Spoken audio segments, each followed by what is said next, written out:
বাসার কাজ সারাদিন করলেও যেন শেষই হয় না। যখনই বৃষ্টি হয় বেলকনিটা একদমই নোংরা হয়ে যায়।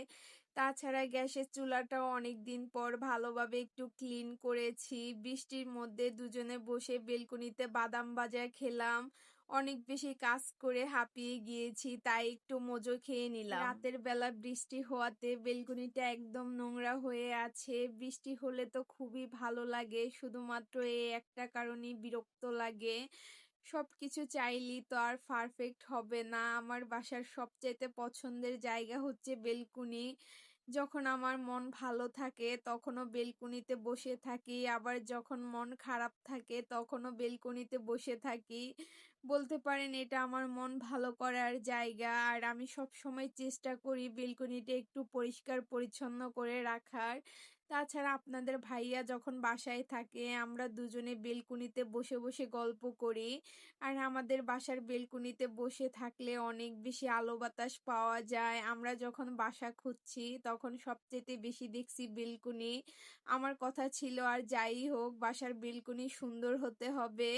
বেলকনি মোছা শেষ করে এরপর আসলাম গ্যাসের চুলা ক্লিন করার জন্য। আমি প্রতিদিনই রান্নার পর গ্যাসের চুলা ক্লিন করে রাখি, তারপরও সপ্তাহে একদিন খুব ভালোভাবে ক্লিন করি।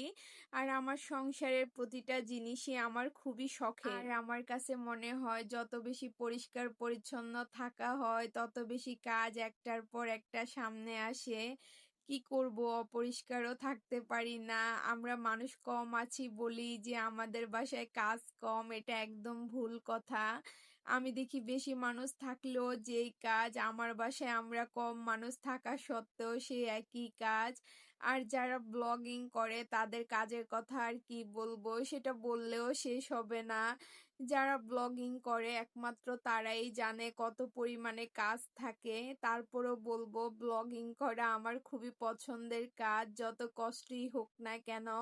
বৃষ্টির মধ্যে দুজনে বেলকনিতে বসে বসে বাদাম খাচ্ছি, আর এই সময়টাতে আমরা দুজনে খুবই এনজয় করেছি।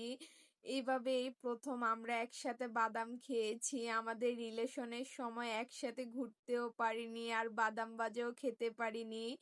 কাজ করতে করতে অনেক বেশি হাঁপিয়ে গিয়েছি, তাই একটু মজো খেয়ে নিচ্ছি। ভাগ্যিস সেটা ফ্রিজে ছিল, না হয় এখন ঠান্ডা পানি খাওয়া লাগতো। যে কোনো সময় কাজ করার পর একটু ঠান্ডা কিছু খেলে অনেক বেশি ভালো লাগে। এসব ড্রিঙ্কস আমি একবারে খেতে পারি না, একটু একটু করে খাই। আর এটা নিয়ে আপনাদের ভাইয়া অনেক বেশি হাসে, কারণ সে তো একবারই খেয়ে নেয়। আজকের ভিডিওটি এ পর্যন্তই। আমার ভিডিওটি যদি আপনাদের ভালো লেগে থাকে অবশ্যই লাইক কমেন্ট শেয়ার করতে ভুলবেন না। Tata and take care.